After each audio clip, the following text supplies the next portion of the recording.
नमस्कार दोस्तों, स्वागत है आपका ट्रू एस्पिरेंट चैनल पे। मेरा नाम है सुधीर। चलिए शुरू करते हैं आज का सेशन। देखिए, तेलंगाना में पोडू कल्टीवेशन को लेके बहुत बड़ा बवाल चल रहा है। बहुत सारे एक्टिविस्ट ऐसे हैं जो पोडू कल्टीवेशन को सस्टेन करवाना चाहते हैं, जबकि तेलंगाना गवर्नमेंट इसको ख़त्म करना चाहती है। इस वीडियो में डिटेल से समझने की कोशिश करेंगे कि ये पोडू कल्टीवेशन क्या है, उसके अलावा रैत बंधु स्कीम क्या है जो किसानों को काफ़ी मदद करती है। तो चलिए शुरू करते हैं। अगर आपको हिस्ट्री एंड कल्चर की क्लासेस देखनी है तो अन अकेडमी पर अभिषेक श्रीवास्तव सर की क्लासेस देख सकते हैं। कूपन कोड है TT100 करके। सबसे पहले डिस्कस कर लेते हैं जो हमने इससे पहले वाली वीडियो बनाई थी, जब मैं बता रहा था कि ट्रॉपिक्स रीजन में जो ओजोन होल होता है वो क्यों होता है, उसके बारे में जो हम लोग पढ़ रहे थे। तो मैंने आपसे एक क्वेश्चन पूछा था और कहा था इसका जवाब मैं अगले वाले वीडियो में दूंगा। तो chlorofluorocarbon is known as ozone depleting substance are used. तो क्लोरोफ्लोरोकार्बन किस में यूज़ होता है? Option number A, plastic foam production में। जी हाँ, बिल्कुल होता है। दूसरा, production is tubeless tyres. Tubeless tyres में होता है। क्या ये बात सही है? आपको बताना है यस या नो। ऑप्शन नंबर थर्ड, तो ऑप्शन नंबर सेकंड ये हो जाएगा आपका गलत। ये प्रीवियस ईयर में आया हुआ है क्वेश्चन। ये ट्यूबलेस टायर्स में जो है कभी भी क्लोरोफ्लोरोकार्बन नहीं भरा जाता है। दो गया तो दो गया, तो ये गया, ये गया, तो बचा हमारा बी एंड सी। हमारा पहला सही है प्रोडक्शन इन प्लास्टिक फॉर्म, तो बी भी चला जाएगा। तो इसका मतलब है option number C. Elimination process से आप इजीली सॉल्व कर सकते थे इस क्वेश्चन को। बहुत सारे इलेक्ट्रॉनिक कंपोनेंट्स हैं जिसमें इसको यूज़ किया, रेफ्रिजरेटर वगैरह। उसके अलावा pressurized agent of aerosol cans, तो एरोसोल का कैंस होता है उसमें भी यूज़ किया जाता है क्लोरोफ्लोरोकार्बन को। तो दो गया, इसके चलते हमें हमारा जवाब मिल गया। ठीक है, तो पहला, तीसरा और चौथा इज़ द करेक्ट ऑप्शन। चलिए अब आते हैं लौट के। पॉलिटिकल टसल जो चल रहा है पोडू कल्टीवेशन को लेके तेलंगाना में, बहुत ज़बरदस्त तरीके से एक्टिविस्ट इसका विरोध कर रहे हैं कि पोडू कल्टीवेशन को बने रहना देना चाहिए। तेलंगाना गवर्नमेंट लगातार कोशिश कर रही है कि पोडू कल्टीवेशन को ख़त्म कर दिया जाए। भाई, ये पोडू कल्टीवेशन है क्या चीज़? आपने शिफ्टिंग वाली कल्टीवेशन आपने सुनी होगी, स्लैश एंड बर्न कल्टीवेशन आपने सुनी होगी। इस प्रकार इसमें क्या होता है, स्लैश एंड बर्न होता क्या है कि एक पर्टिकुलर जगह पे जहाँ पे ढेर सारे प्लांट्स लगे होते हैं, वहाँ पर क्या करते हैं, जो आदिवासी कम्युनिटी होती है वो इन प्लांट को क्या करती है, जला देती है। और उससे जो राख उत्पन्न होता है, उस राख को फर्टिलाइज़र के तौर पे यूज़ करती है और यहाँ पर अपना प्लांट्स ग्रो करने की कोशिश करती है। जिसके चलते उनको अच्छा खासा, बिना किसी फर्टिलाइज़र यूज़ किए अच्छा खासा उनका प्रोडक्शन हो जाता है। तकरीबन 4-5 सालों तक चलता है उस खेती से, उस जगह से खेती।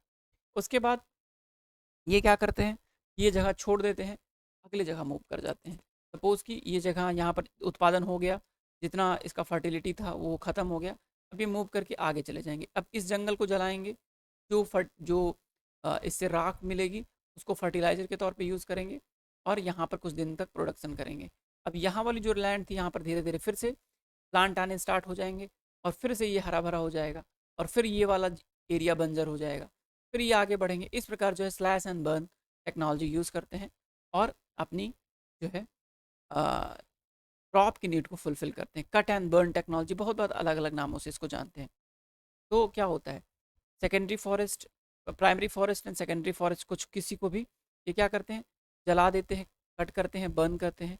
एनुअल क्रॉप हार्वेस्टिंग करते हैं, सेकेंडरी वेजिटेशन करते हैं, फिर सेकेंडरी फॉरेस्ट आता है।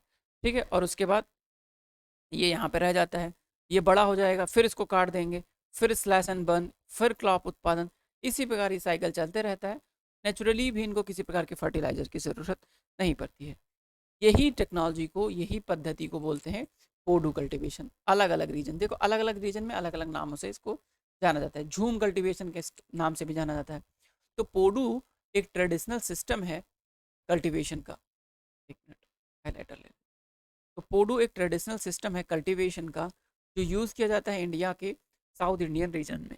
ठीक है, क्रॉप उत्पन्न करने के लिए। इसको स्लैश एंड बर्न मेथड्स भी बोलते हैं। इसको तेलुगु रीजन में इसको पोडू भी बोलते हैं। आंध्र प्रदेश में इसको बहुत पोडू रीजन में पोडू कल्टीवेशन के तौर पे इसको जाना जाता है। झूम मेथड बोला जाता है इसको नॉर्थ ईस्टर्न रीजन में। बेवर मेथड बोला जाता है इसको मध्य प्रदेश में। तो बेवर हो, झूम हो, पोडू हो, जो भी है, स्लैश एंड बर्न हो, अंग्रेजी में इसको स्लैश एंड बर्न बोलते हैं। तो ये जो मेथड है बहुत सारे जगह लगातार यूज़ करते चले आए हैं और अभी इसको हम लोग लगातार यूज़ कर रहे हैं।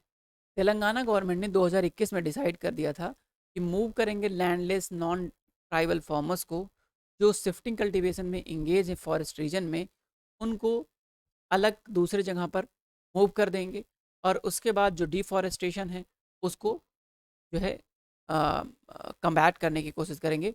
एफर्ट टू कम्बैट डिफॉरेस्टेशन, जो पेड़ों की कटाई हो रही है उससे निपटने के लिए जो सरकार की मोटिव है उसको फुलफिल करने के लिए इन पोडू लैंड्स ओनर्स को हटा के कहीं दूसरी जगह पहुंचा दिया जाएगा, जिससे पोडू कल्टीवेशन ना कर पाएँ, जिससे क्या हो रहा है जो प्लांट्स ख़त्म हो रहे हैं वो बच सकें। ठीक है, तो ये एक चीज़ है और उनको नई भूमि भी दी जाएगी।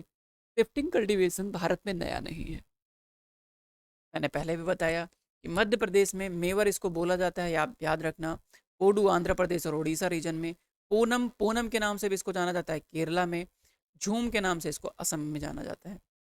मेज, मिलेट्स, वेजिटेबल्स, इन सब को जो है इसकी फार्मिंग, ड्राई पैडीज, इन सब की फार्मिंग आप शिफ्टिंग कल्टीवेशन के थ्रू कर सकते हैं।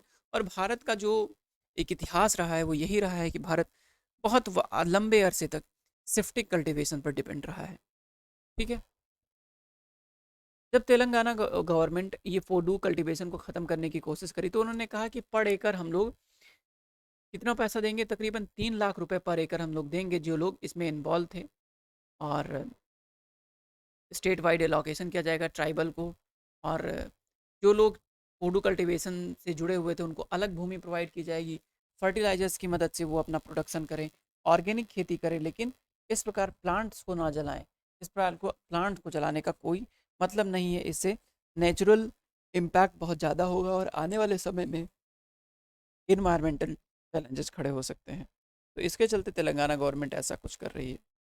रायतू बंधु स्कीम के बारे में जान लेते हैं। जैसा कि मैंने बताया, रायतू बंधु स्कीम एक स्कीम जो स्टार्ट किया गया था तेलंगाना गवर्नमेंट के द्वारा, जिससे जो किसान थे तेलंगाना में उनको डायरेक्ट बेनिफिट ट्रांसफ़र किया जा सके, डायरेक्ट फाइनेंशियल बेनिफिट्स ट्रांसफ़र किया जा सके क्रॉप सीजन के दौरान। अगर किसी किसान को अगर फसल उत्पन्न करना है तो रायतू बंधु स्कीम के तहत तेलंगाना गवर्नमेंट से कुछ फाइनेंशियल सपोर्ट ले सकती है, ले लिया जा सकता है। ये जिनके पास भूमि है उनके लिए ये चीज़ें उपलब्ध थी। तो financial support to land owning farmers के लिए ये स्टार्ट किया गया था रायतू बंधु स्कीम। याद रखना, इम्पॉर्टेंट स्कीम है और ये तेलंगाना गवर्नमेंट ने स्टार्ट किया था। हमसे जुड़ने के लिए आप टेलीग्राम ग्रुप पर भी ज्वाइन कर सकते हैं ताकि आपको पीडीएफ मिल सके। साथ ही साथ आप ये व्हाट्सएप ग्रुप का नंबर है 8431840147, आप यहाँ से हमसे कनेक्ट कर सकते हैं। पीडीएफ डाउनलोड करने के लिए आप टेलीग्राम ग्रुप पर ज़रूर ज्वाइन करें। नीचे कमेंट सेक्शन है, आप कमेंट सेक्शन ज़रूर फिल करें। आपको लगता है कि ये कोर्सेज बेनिफिशियल है, इसको कंटिन्यू रखना चाहिए, आप प्लीज़ कमेंट सेक्शन में ज़रूर बताएं। मिलते हैं नेक्स्ट वीडियो में। Thank you so much for watching, have a nice day.